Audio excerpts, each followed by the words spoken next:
Hi, I'm Casey Travis from the Efficient Classroom. I have been a teacher since 2005 and I've taught seventh grade math, Algebra 1, Bridged Algebra 2, and Geometry. I started the Efficient Classroom to help students through helping teachers. I want to share tips and strategies so that teachers may feel less stressed and have confidence that students are getting their teacher's best. You can find me at teacherspayteachers.com/store/Casey-Travis or at theefficientclassroom.com. For today's session, I've selected 4 of my favorite efficiency tips to share with you. There are also some printables and templates that are referenced in the video that you can get for free at theefficientclassroom.com/summer-math-summit. Thanks, and I hope you enjoy today's session.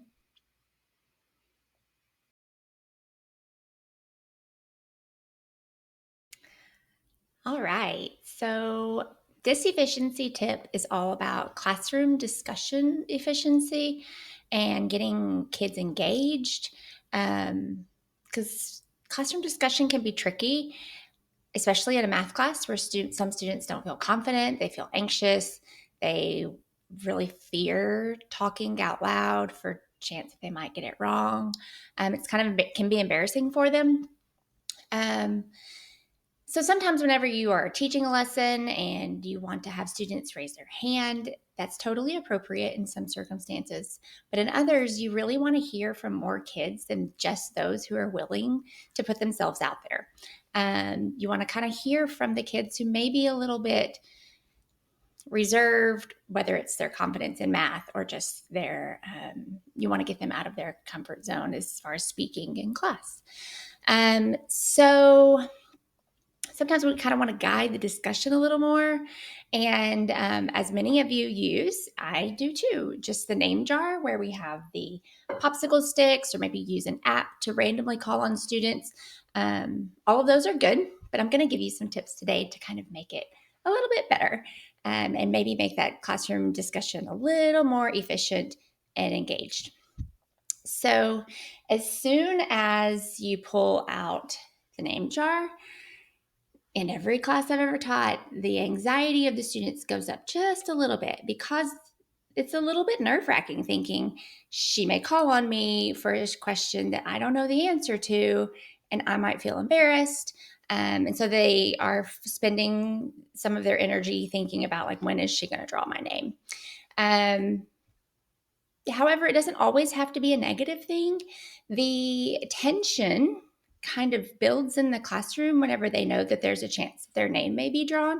Um, and it's not, like I said, not necessarily a bad thing. That tension also increases their engagement and their focus. They are more aware of the discussion, of what's being said, of the content that you're talking about or teaching. Um, and so they're more present. Um, so doing this gives those kids a chance who wouldn't normally volunteer, a chance to volunteer. So you are having a discussion, you want to ask a question, you ask it, you pull from the stick. We pull Clayton's name. He answers, he gets it right, he doesn't get it right. You'd have a discussion about building scaffolding for him, whatever you decide to do. Then comes the decision of, what do we do with this stick? Because if I put it aside, Clayton sees that. Clayton sees, oh, I'm done. Like, I've had my moment. She put my stick to the side. She's not going to draw my name anymore. And Clayton, in some cases, won't say most, Clayton checks out. He's like, I've done my part. I don't have to really stay engaged anymore. But if the teacher then, if we put it back in the jar, there is the problem of I might not get to everyone. I kind of want to, like, not draw Clayton again. I want to give some other kids a chance. But I want to put it back in here so that he thinks that I might pull him again. So I have a solution for that. We do a jar within a jar. And what I do is a cup inside a bucket. I just got these little cups from like Dollar Tree maybe. And so we hot glue the bottom of the cup. We put it in the jar and then, or in the bucket. And then you've got kind of a place for those extra popsicle sticks that you can then decide, leave it up to the teacher, leave it up to me. Do I want to pull Clayton's name or not? And then I can put it inside the cup, inside the bucket. So I know that I've already called him, but Clayton keeps his energy and his focus going because he sees that I put this back into the bucket and he doesn't realize that I've got a secret cup in here so that I know that I've already called him. I may or may not want to call him again, depending on the answer that he gave or the next question or, different circumstances, but it gives you that option.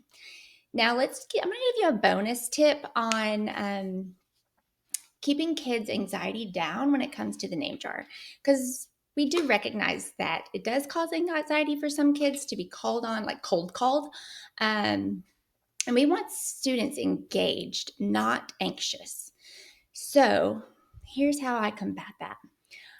When I'm giving the lesson or going through some practice problems or giving content, whatever, I go ahead and pull out the name bucket and I tell them ahead of time, hey guys, for questioning today, I'm going to be drawing randomly from the name jar. So make sure that you're paying attention. And then I even take it the next level so that the students kind of reduce their anxiety even more. I will say now, before I call on some students, I would like for y'all to discuss as your table team or your partner, whatever the setup you have in your classroom. I want you to discuss it with your team and I want you to make sure everybody has their questions or confusions discussed within your group so that everyone feels confident before I call their name and no one feels caught off guard. You get a chance to kind of go over the answers or discuss the content, whatever the content is, with your table group and get your concerns taken care of so that whenever I call your name, you feel confident to answer and we can continue going. So that just kind of lowers their nervousness and gives them a chance to talk about it where there's less public scrutiny. They get to talk about it with their small group. So I think this is one of the most efficient ways to have a classroom discussion. Students are fully engaged and you really get some feedback from them and get more kids talking. So this next tip is all about maximizing classroom time with your students. I don't necessarily prescribe to the teaching from bell to bell, but when I really think about it, my kids are pretty much engaged in something academic from bell to bell. I really tried to maximize those minutes that I have with them because we don't get very much time with them considering all of the standards and expectations of things that they're supposed to master before they leave our classroom. With one exception, you can't control the learning that's happening when they're not in the classroom, like when they leave the classroom to go to the restroom or to the nurse, or if they have to go to the office.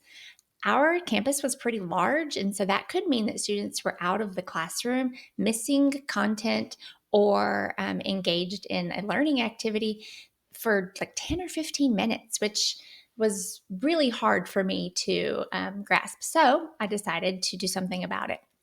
While students are out of the classroom, I made my hall passes something that has math content on it. And in the beginning of the school year, when I go through my classroom procedures and we do all the procedures and I teach and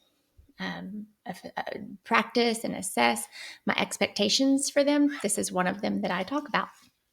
And so basically, I just make hall passes and it just has content on them. For example, the square roots. That's an easy one for them to kind of practice and quiz themselves on while they're out of the classroom. You can glue, like, oh, this is the nurse pass. And so I want them to practice square roots when they're on their way to the nurse, for example, or if they're going to the restroom. Let's talk about the classifying triangles based on their side lengths. I've got some hall passes that deal with like midpoint formula, just as a reminder, like it's just the average of the x's and the average of the y's, and here it is if you just want to like refresh your brain. And same with the quadratic formula. These are just some examples of things that I have that I use. Here's the distance formula. So that's a great, just quick efficiency tip for making sure that students are engaged, their brain is engaged while they're out of your classroom. And these templates will be in your free download in this video, linked after this video. So be sure to grab those.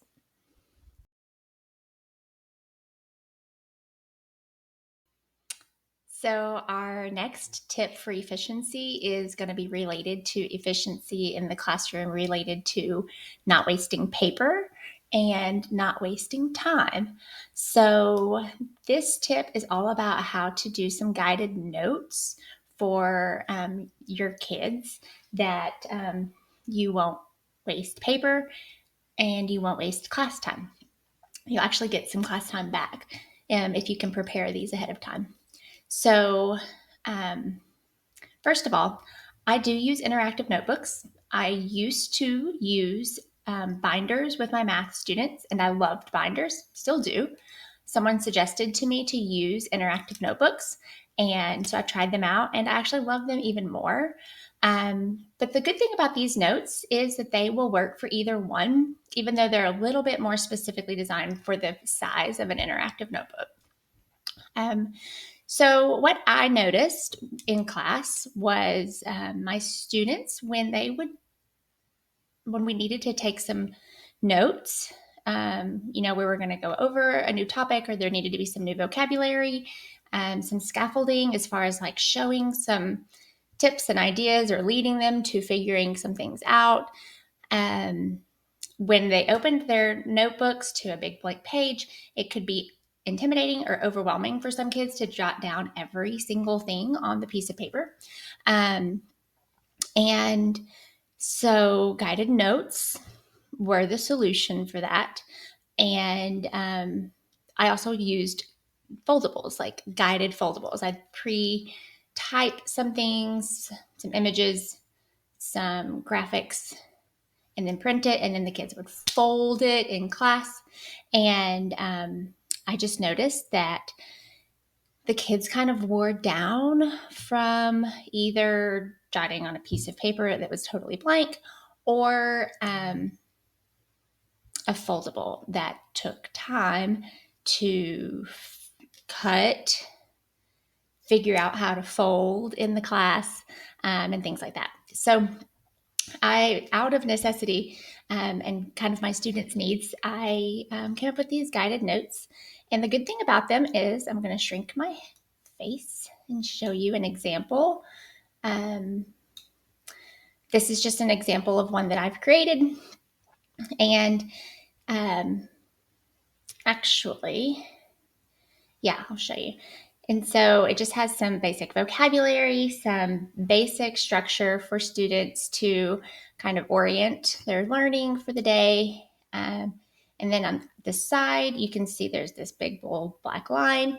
There's some guided practice and then some independent transfer. So how this looks, let me come back to me. Printed on a piece of paper is it prints all on one page. And so you've got a full set of notes for students with some examples and practice problems all on one page.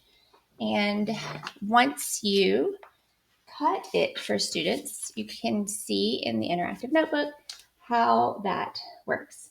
So I use the right-hand side for like teacher guided stuff and teacher thoughts. And then the left side, for the student examples and practice problems over here. So you can see how one printed page fits on 2 pages in the interactive notebooks. And, I use colored tape on mine, but my students use clear tape or glue to get it all into their notebook. So let me show you what it looks like in reality. So I just literally type on this form, on the blank template, the information that I want them to know, and then practice it, and some practice examples for the side. I also have this image where you can kind of see it. For how it cuts and examples. If you would like to create your own, I am going to be giving you a template for this and kind of an idea of how to structure it. I have these red margin lines on the side for you because if you type on the sides of those, there's a good chance that it will be cut off in printing. And so you just leave those on. Here's a template for you. Type everything in here that you want your students to have on their page before they start taking notes. And then you just delete those before you print, or you can print. They probably will not make it in the print anyway. So you're going to get this template with a few options with different numbers of example spots at the bottom. So the one other main benefit of these notes, besides not wasting paper, you don't have to cut any scraps off at the end. There's no large amounts of scraps going to the recycling bin or large amount of time spent cleaning up because they're using the whole page. You're also getting class time by not having to spend time writing so many notes like on the blank piece of paper. But also, if you are using foldables, you're not taking the excessive amounts of time to teach the students how to fold. There is some cutting and some taping, but I find that my students, once they've learned the template, they pretty much do it all on their own, and there's not a lot of wasted time. So those are interactive notebook notes. I hope that you learned something or got some great idea from this. Thanks.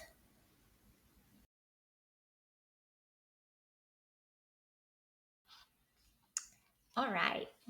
This efficiency tip for your classroom is all about efficiency with using your classroom space well. So if you're anything like me, huge fan of word walls.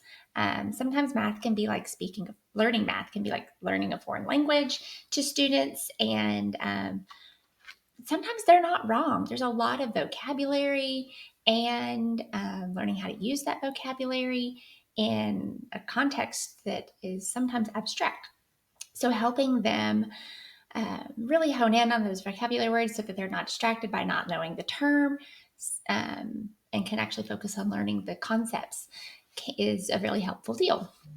So I'm a huge fan of word walls, and I like to keep the most relevant terminology for that current unit that I'm working on, or that the kids are working on, is I like to keep that up during that unit, front and center, so that we can refer to it often and really go up to the word wall, physically use them. And so we even take the words off and we interact with them. One of the ways that I do that is I use a whiteboard for my word wall. And I happen to be super thankfully blessed with a spare whiteboard. And so I actually had a spot to do this. But if you do, this is a great use of space. So I just created my word wall cards with the vocabulary and an image. I just grabbed a couple for examples. And what I do is I laminate them, and then I put magnet tape on the back, and then I put that unit on the whiteboard that we are currently studying. And so we literally will go up to the whiteboard and take words off or like sort and group and like move 3 over here and like put some over here, ones that have like contextually make sense together. So that was very helpful. But the other thing that was very helpful is after that unit is over, I want to take these down because I've got a whole nother unit's worth of vocabulary to put up on the word wall. So what do I do with the ones that I'm taking down? Well, I realized several years ago that on my ceiling where the tiles meet, they have these little metal strips that run between all of the ceiling tiles. And guess what? Those ceiling tiles are magnetic.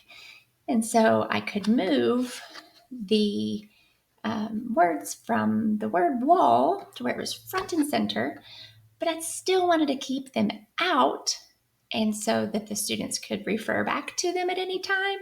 And so I just moved them up to the ceiling so they could still see them, but they weren't front and center.